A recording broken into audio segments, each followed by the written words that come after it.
Ever just caught yourself scrolling on your phone mindlessly and just asking yourself, what the am I doing? Well, that was me the other day, and it was kind of a wake-up call for me to realize how much time I was wasting doing absolutely nothing. The first step to solving the problem is first realizing, one, you have a problem, and two, you gotta start identifying ways for you to solve that problem. And in this case, our problem is this brick glass we all carry around in our pockets with us. Every single day, someone's trying to gain our attention, either be a business or a person to sell us a product or to just give us unsolicited information or their opinions. And the main way they do that is through our phone.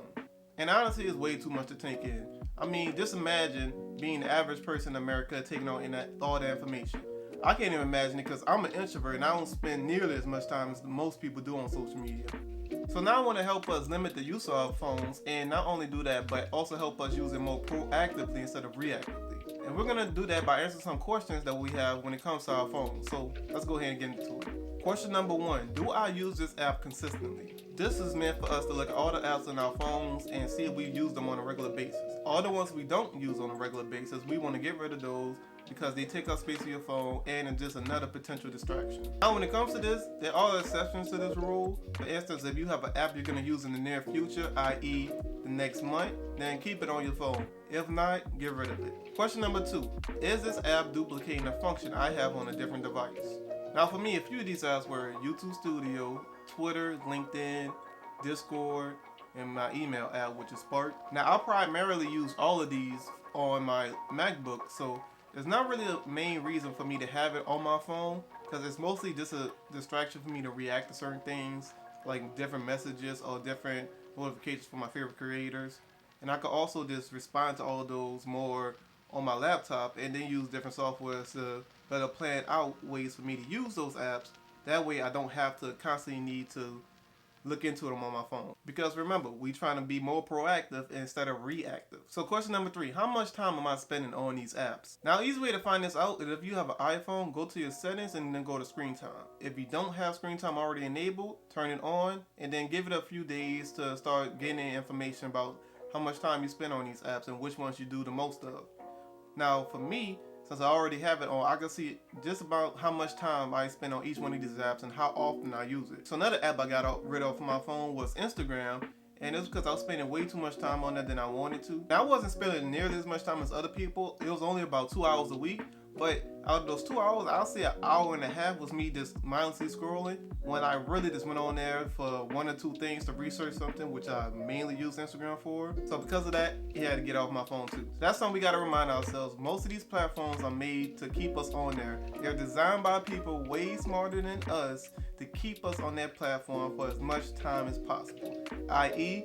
Instagram and especially TikTok. There's a reason why TikTok blew up so fast. So instead of making it a case of willpower, I just say just get it off your phone completely. Just get rid of it. Alright, so question number 4, what apps do I need notifications for? Now notifications are one of the main causes of you being distracted when it comes to your phone.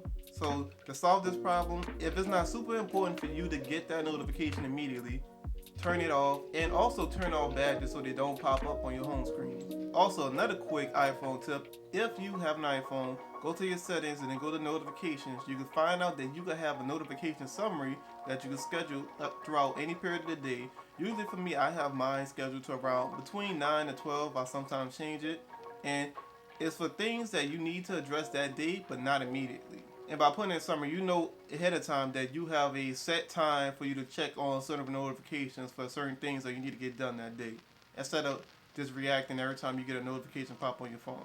So question number 5 and our last question, where can I place my phone so that I have access to it but it isn't always on me? So this is the last thing we should consider, because just having our phones on us sometimes it's just an attention magnet. So I want us to think of what's some places we could place our phone that we have access to it but not directly on us at all times. For me, I'm starting to start putting my phone inside of my backpack that I always carry with me.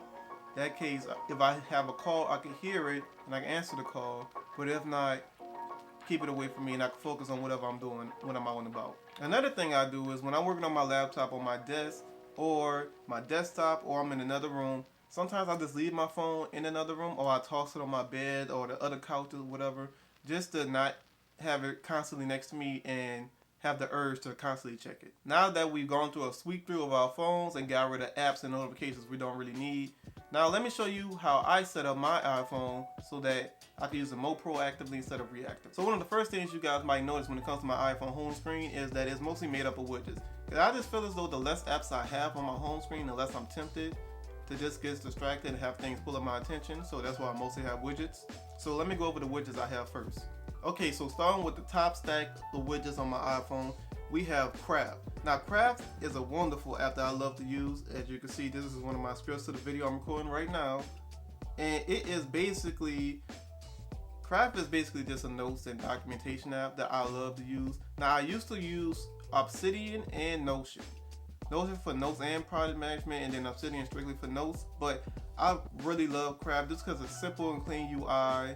Because I'm a very visual person, I just love the overall look and feel. I love the simplicity of Craft plus the overall visuals. The next app I have in this stack is the app Motivation, what I use for story quotes, like this one right here. They lose the day in expectation of the night, and the night is in fear of the dawn by Seneca. I'm trying to practice stoicism and integrate a little bit more of that into my life. We all learn a thing or two from Stoics, so that's why I have that right there. And I just have it cycle through different story quotes throughout the day. So moving on to the next thing is Things 3, which is my task management / to-do list app of choice.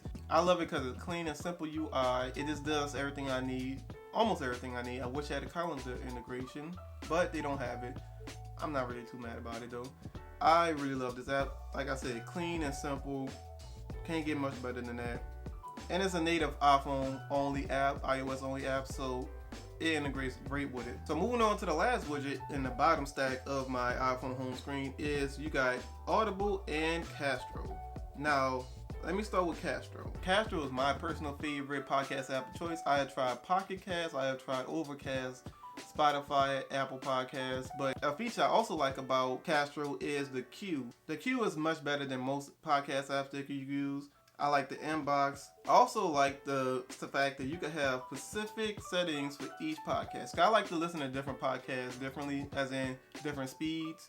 Some I like to listen at the pace they're already talking. Other ones I just want to speed it up because they talk a little bit too slow for me.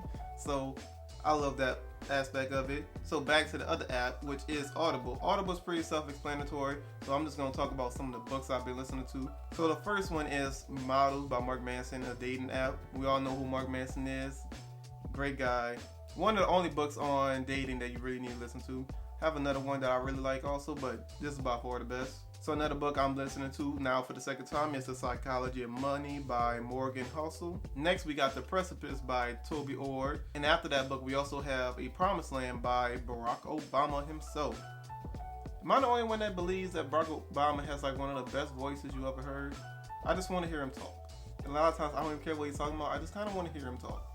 And before I get into the other apps, let me just quickly go over my dock. As you can see, it's real plain and simple. Phone, messages, Safari. Now I have been using Apple Music instead of Spotify, and that's only because I want to try something new. Plus they gave me a free trial, so just trying it. I like it so far. Not much else to really say about it. Pretty cool. Now to the only 4 apps I actually have on my phone screen besides the dock. Let me start with the one app that really isn't an app, is a web app, which is kind of different because you gotta go to the website and bookmark it and add it to your home screen, and that will be Mailbrew. Now Mailbrew is pretty cool. So basically the idea of Mailbrew is you curate your own little feed that you want to see for the day. It's like your own curated newsletter, essentially. And you can set the amount of times you want it during the day and at what time during the day and all the things that they have in it. So as you can see, I usually have this one coming in the morning, my daily brew, with some of the newsletters that I added to this, and that's another feature. They give you an email you can use to sign up the newsletters, which I really like, and just have those newsletters pop up here. I have some YouTube videos about my favorite creators pop in, and also some of the best tweets from my favorite creators on Twitter. And the next part is another feature by Mailbrew, is for you to save links for later. As you can see, I have this one link saved about how to get paid while learning code by Zero to Mastery, and some things on Product Hunt where I like to try out here and there. Hacker news, different articles.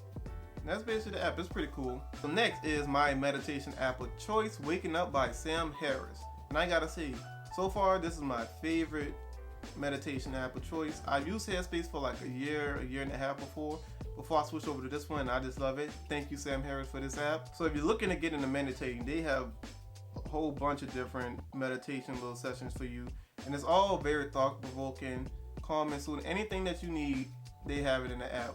Go ahead and check them out. Plus, they're the only app that I know of that give you a free year account if you can't pay for the yearly membership after the trial, which is like a month, but pretty cool. Definitely try it out. Next thing, kind of self-explanatory, I got YouTube. As you can see, one of my favorite shows / podcasts, Github-h Undisputed. So next, what I got on here is Otter, which is a voice recording software like voice memos, but this is scarily accurate. Let me give you an example. Let me do it right now. So right now, I'm just recording my YouTube video, and I kind of just want to show the audience how well this app, Otter, is at recording your voice and getting everything accurate.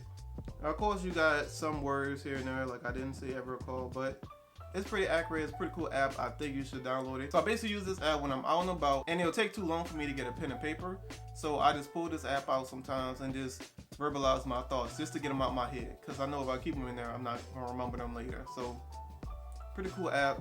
So that's basically everything I have for my home screen. But another thing you probably noticed that I didn't really talk about, I only have one home screen, and that's just because I just like to keep things clean and simple and just have it less of a attention magnet for me. So that's really the home screen I'm rocking right now. I'm always liable to change it. I'm always testing out different things, different apps to see what best works for me. And that's why I think you should do as well is see what works for you to spend less time on your phone and use it more proactively instead of reactive. But nevertheless, I hope this video helped you guys at least a little bit to better limit your use of your phone in ways as a distraction, use it more proactively. And if you do, go ahead and comment down below or add me on Twitter. Tell me how much you love this video. By the way, my name is Trey Galloway, and I'll see you guys in the next video. Peace.